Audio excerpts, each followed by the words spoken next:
you've ever stayed quiet, if you've ever chosen to help, not because you were asked, but because you loved.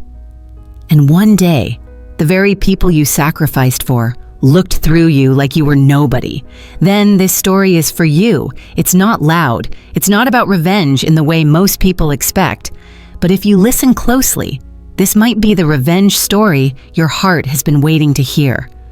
I'm Lorraine Whitaker. I turned 72 this fall, and 5 years ago, I started paying my son's mortgage. Not because anyone demanded it, but because I believed in giving quietly. David, my only child, had just bought a house with his wife, Megan. They were young, overwhelmed, juggling bills and a new baby on the way. So I stepped in, one quiet transfer at a time, $1,520 every month, 60 months, rain or shine, without missing a single payment. I didn't sign any papers. I didn't ask for my name on the deed. I told myself, this is their future. I'm just making sure it's safe. My late husband, Earl, passed when David was in his 20s. We had built a quiet life together in a modest ranch-style home on the edge of town. When Earl got sick, I took a second job, cashed out early retirement, sold the second plot of land behind our house just to cover hospital costs. There was nothing left when he died, except our son. David was a good boy once. I remember his skinned knees, the way he'd cry if he thought I was disappointed. But people grow, they marry, they change, and I guess I never caught up. I lived alone after Earl passed. My house got quiet, too quiet. I found myself talking to photographs, listening to wind chimes like they were voices. And when David called me that winter to say they were going to lose the house, I didn't hesitate. I told him, I'll help you get through this. That first transfer, I remember it like it was yesterday. The cold morning light slanting through my kitchen window, the clink of the spoon against my mug as I stirred my coffee. My hand shook as I clicked submit. It felt like sealing a promise. Back then, I believed things like that mattered. I kept things simple. After that, no vacations, no new clothes, no cable.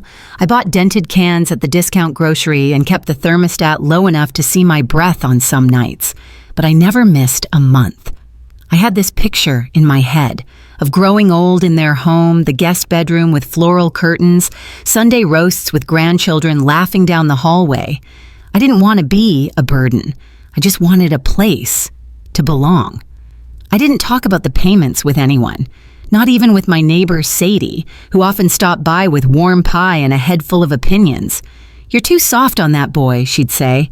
I'd just smile and pour her more tea, because I believed that kindness didn't need an audience. Megan never asked directly for help, but she never discouraged it either. She sent polite thank you cards on Christmas, wrote, "Love from all of us" in loopy handwriting, but her eyes never softened when we talked. Not really. Still, I kept paying, not out of obligation, but out of hope. Hope that one day, when I needed them, I'd find my name written in the corners of their hearts. Not in bold, but quietly, the way I had shown up for them. There's something about aging that makes you invisible to the world, but I thought at least to my own family, I'd be seen. After all, I had turned my life into a foundation beneath theirs, like a floorboard. Quiet, creaking, but always holding them up. The house became symbolic to me. Every month, I'd pass it while heading to the pharmacy. Sometimes I'd slow the car just to see if the porch light was on. It was silly, maybe, but I felt connected to it, to them. I even told myself, one day, this will be my home too. Not because I earned it, not because I deserved anything, just because I belonged. But the funny thing about giving everything is, if you never ask to be seen, people start thinking you're not even there. Now, looking back, I realize how quiet I had made myself. There were so many signs, the missed calls, the quick thank yous, the way Megan would smile at me like a polite guest instead of family. David never said, "You don't need to keep sending money." He never said, "We'll take care of you someday, too." He just let me keep doing what I did best, disappear in service. And I did. month after month, until 5 years passed and I had given nearly $90,000 to a home I didn't live in, wasn't named on, and didn't realize I'd already been written out of. But that realization hadn't come yet. No, back then, I still believed I had a place at their table. I still believed that Thanksgiving would be warm, not just with turkey and wine, but with something rarer, recognition. If only I had known what was coming. If only I had known that a house can be paid for with love, with sacrifice, with silence, and still be handed to someone else with a smile. But that's not the part that hurt the most. What came next did, and I'll tell you about it in time, because some truths deserve to unfold slowly, just like healing, just like justice, just like the quiet kind of revenge story that doesn't shout, "Is he so?" but stays with you long after the credits roll. Thanksgiving had always meant something to me, not because of the turkey or the cranberry sauce, but because it used to be the one time a year we sat down, face to face, hand to hand, and remembered we were a family. That year, David invited me early, said they were making it a bit more special, and wanted me to be part of it. I smiled when I hung up the phone. My heart did that little ache, half excitement, half fear. I even pressed my hand against my chest, like I could still calm the flutter. I spent that morning doing everything slow and careful. I pulled out my old wool dress, the gray one with tiny blue stitching down the sleeves. It still fit, though a little looser than before. I brushed my thinning hair, dabbed on powder, took my time lacing up my boots. I remember thinking, this is it. This is the year they'll finally see what I've done. Not with fanfare, but with warmth. The house looked different. New velvet curtains, a chandelier hung in the front room, crystals catching the late afternoon light.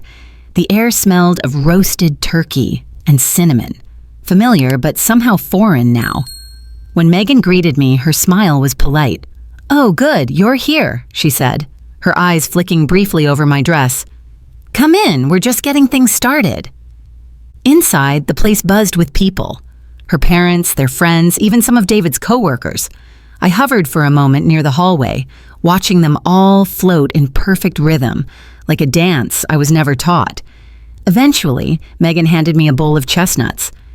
"Would you mind shelling these?" "Of course not." I nodded. I always said yes. I sat on the lowest stool near the kitchen door, fingers trembling a little as I cracked open shell after shell. Nobody noticed me. No one stopped to talk. I was just part of the background, like the humming fridge or the ticking clock on the wall. Funny how easily we can vanish, even in the middle of a crowd. The dinner table stretched across the living room, covered in a lace tablecloth and dotted with gold-rimmed plates. I took a seat at the far end, beside a potted plant and a drafty window. Wine glasses clinked. Polished silverware flashed beneath the chandelier's glow. Megan's parents sat upright, dressed like they were attending a gala, their polished leather shoes barely creasing. David stood at the center, glass raised, smile wide. "I just want to thank everyone for being here," he began. "It means a lot to Megan and me that we can share this home with the people who've supported us the most." He looked at Megan, then her parents. "And so, we're thrilled to share that this year we've officially transferred the deed of this house to Megan's parents, as a gesture of love and gratitude for all they've done to help us get where we are." Applause. Warm, scattered applause. Megan's mother dabbing her eyes delicately, her father nodding like royalty. Everyone looked so pleased. I sat there, still, not shocked, not angry, just hollow. David turned back to the room, smiling. "And of course," he continued, "we'd also like to thank someone very dear to us, someone who quietly helped us through those tough early years." He looked in my direction. My heart skipped. I sat up a little. He raised his glass. "To one of our most generous supporters, Lorraine, thank you for your help." Help. That word hung in the air like a gnat. Not Mom, not my mother, who kept this roof over our heads, not... She paid for this house month after month. Just help. I smiled, small, hollow. If you've ever felt that sting, the one that doesn't come with shouting or cruelty, but with being politely reduced to someone who helped. If you've ever heard your own story rewritten in front of you, like you were just a footnote to someone else's narrative, then you'll understand why my fingers went still around the wine glass, why I felt like I was looking at strangers in a house I had built, brick by brick, through sacrifice no one remembered. Have you ever had that moment where you were erased gently, wrapped in good manners, but still erased? I'd love to know if I'm not the only one. Leave a comment if you've ever sat in a room full of people you love and still felt like furniture. Dinner went on, conversation sparkled, glasses emptied. Megan's father talked about their vacation in Barcelona, their plans for a cabin in the Rockies. No one looked at me again. When dessert came, Megan laughed and leaned toward me. "It's thanks to your help, really, that we even got this house." Another smile, sharp as broken glass, and in that moment I realized I wasn't family anymore. I was a memory they were politely trying to retire. The rest of the evening passed like a dream I couldn't wake from. I smiled, nodded, said goodbye with my coat buttoned all the way to my chin. David hugged me quickly at the door, his hand barely touching my back. Megan handed me leftovers in a plastic container. "We'll call soon," she said. They didn't. That night, back in my small rental, I sat at the kitchen table, container of pumpkin pie unopened. I didn't cry. But I opened my checkbook and stared at the line marked mortgage transfers. $90,000 over 5 years. No deed, no room, no name at the table, just help. I folded the ledger shut. The click of the cover echoed in the silent kitchen. Something inside me closed with it. The Sunday after Thanksgiving, the streets of Ashford were quiet. A soft fog hung low over the town like a curtain. No one had the energy to lift. Even the wind seemed reluctant, barely rustling the dead leaves scattered across driveways. I sat at my kitchen table, the same one Earl had built 40 years ago, and stared at the plastic container of pie I'd brought home from David's dinner, still unopened. The whipped cream had sunk. I should have felt anger, or betrayal, or anything sharp, but all I felt was this dull, pulsing quiet, the kind that fills a room after someone leaves and never comes back. I opened my ledger again. Page after page of careful numbers, $1,120. Every month, 5 years, like clockwork. I had written little notes beside some entries. Snowed in, still mailed on time. Skipped coat this winter, mortgage first. Missed Sadie's pie sale, but David's payment made. They weren't just payments. They were years of my life, sliced, folded, and sent away without question. And now I was a story they didn't even tell correctly. I walked to the living room and stood in front of the mirror. The woman who looked back at me was smaller than I remembered. I used to be proud of my stillness, the way I never made demands, never forced a thank you, never kept score. But now, in that reflection, I didn't see strength. I saw a woman who had emptied herself for everyone else and forgot to leave anything behind for her own heart. That evening, I called David. I don't know why. Maybe I still hoped he'd say something. Anything. He picked up on the third ring. "Hey, Mom," he said, cheerful background noise humming. "Everything okay?" I hesitated, then asked, "Did Megan's parents know I paid for the mortgage?" Silence. Then a long breath.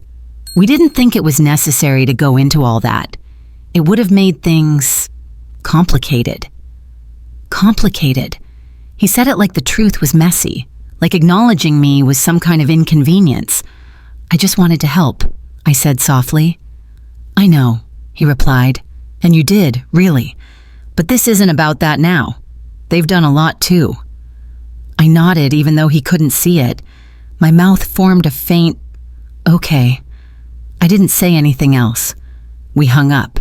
No "I love you," no "thank you again." Just a silence that landed like a final period on a sentence I didn't write. A few days later, I passed by the house. The porch had new lights strung up, bright, twinkling bulbs in perfect rows. A large wooden sign leaned beside the door. "Home is where family gathers." I stared at it longer than I should have. Home. I had given them the floorboards, the walls, the roof, and now even the word didn't belong to me anymore. I stopped by Johnson's Diner, sat at my usual booth. Marlene poured me coffee without asking. Same as always? I nodded. The jukebox played something slow and old. Patsy Cline, maybe. Across the diner, two young mothers laughed as their toddlers smacked syrupy pancakes. It used to be me. Not here, not this booth. But I remembered those mornings. Earl reading the paper. David smearing too much jelly on his toast. Sticky fingers, little legs kicking under the table. And now I was a woman sipping black coffee alone in a booth made for two. Sadie stopped by that afternoon with a bag of apples. You look like you've been thinking hard, she said. I smiled without smiling. Do I? She sat down across from me. I heard about Thanksgiving, people talk. I didn't respond. You know, she continued, when my daughter gave my rocking chair to her in-laws, I cried for 3 hours over a chair. But it wasn't the chair, was it?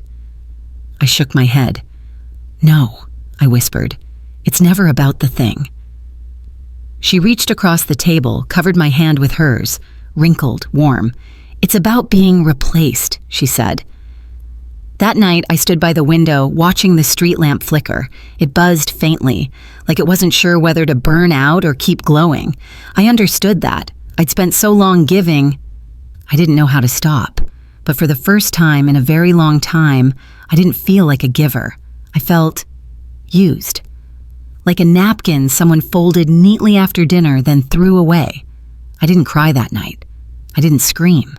I just walked to my closet, pulled out the empty suitcase I hadn't used since Earl's funeral, and set it on the bed.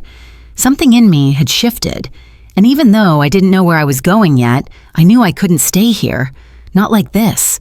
Not invisible in my own story. The first snow fell on a Thursday. It came quiet and slow, fat white flakes drifting through the gray sky like they had nowhere to be.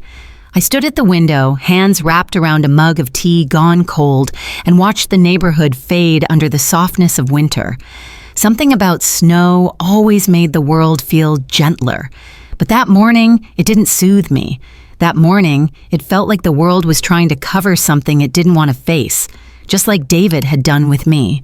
The suitcase was still on the bed. I hadn't packed a thing, but every time I walked by it, I felt something shifting inside me.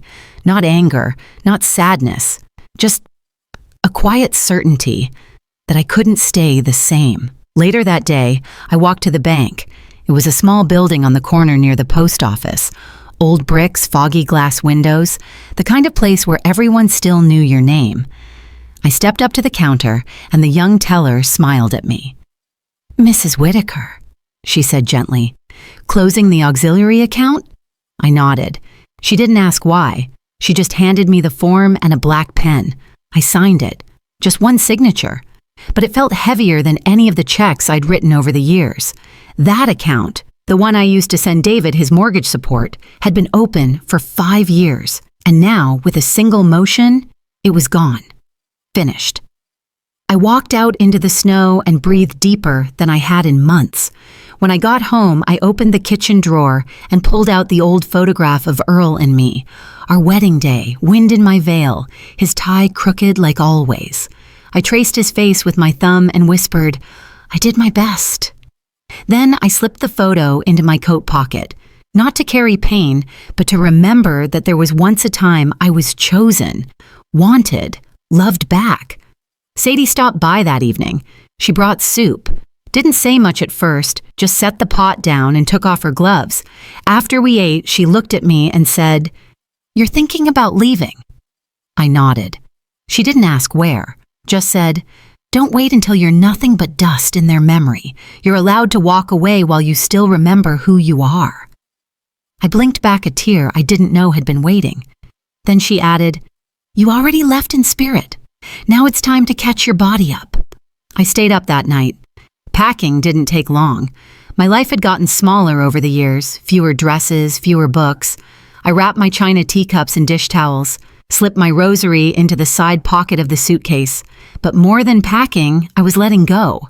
of the hope that someday David would thank me in the way I needed, of the dream that Megan would come around and truly welcome me into her life, of the idea that if I just stayed quiet long enough, someone would finally see me.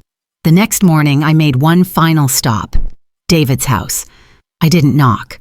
I just stood across the street. The porch was decorated for Christmas.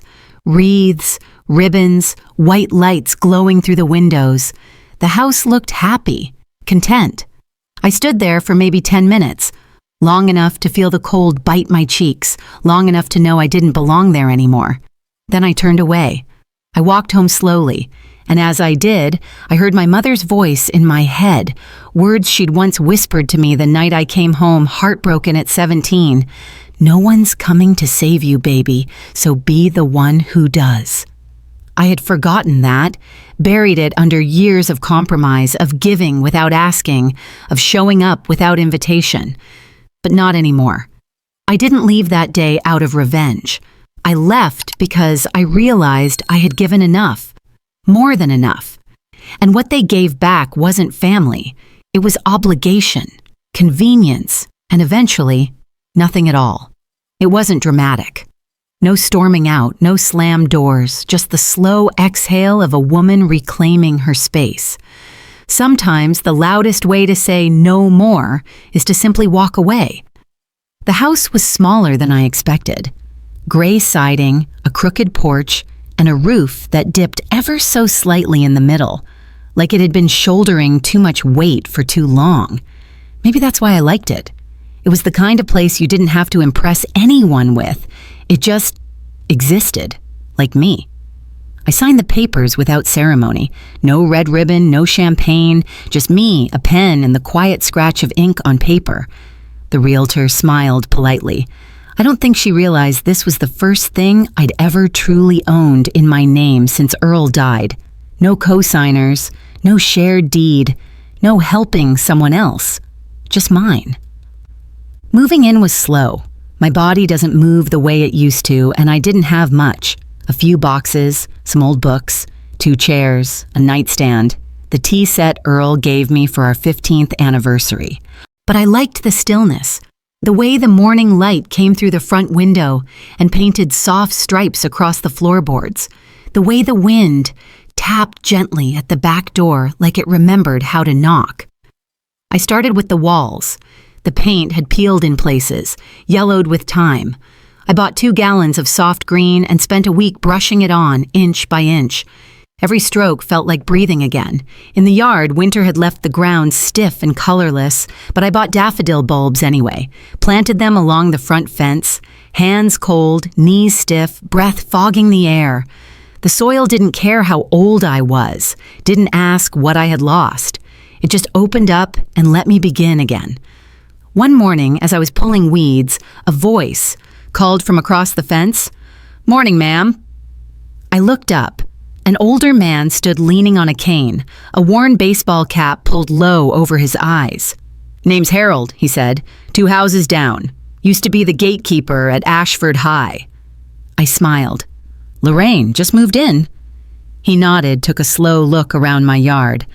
"Trying to save what's left of these old trees?" "Trying," I said, wiping my gloves on my pants. He chuckled, then walked over, bent carefully, and stuck a bamboo stake beside the apple tree. "They need time," he said, "just like people." Then he turned and walked away. I stood there a while, staring at that stake, at the old tree's thin, stubborn branches. I didn't know if it would bloom again come spring, but I knew I would. Inside, I cooked for myself. Simple things, chickpea stew, buttered toast, hot tea with lemon. I played old jazz records on the radio and lit 1 candle at dinner. Just because it was only me at the table didn't mean it didn't matter. For the first time in years, I ate without waiting for someone to ask me for something. I wasn't filling anyone's plate, wasn't waiting to be thanked. I was just nourishing myself. And that was enough. The town library held a weekly book club. I'd always been too busy to go before, too entangled in other people's schedules. But now, I showed up on a Tuesday morning wearing my favorite scarf, chose a seat by the window. We read Little Women. When Sadie, yes, my Sadie, read aloud the chapter where Beth quietly sets the table even while sick, I felt something press against my chest, a familiar ache, but not the kind that bruises, the kind that tells you you're not alone.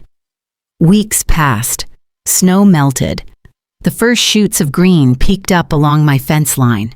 One afternoon, while walking home from the market, I passed a flower stall. Daisies, tulips, marigolds, bright and chaotic. I didn't buy anything.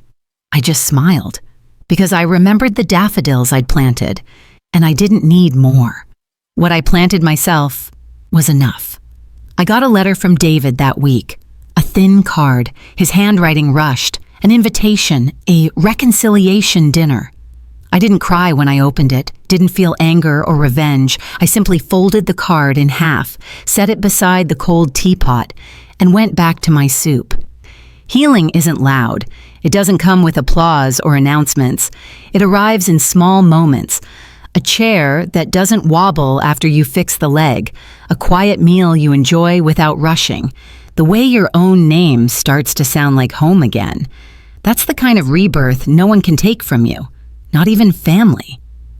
By March, Ashford had begun to wake from its long winter.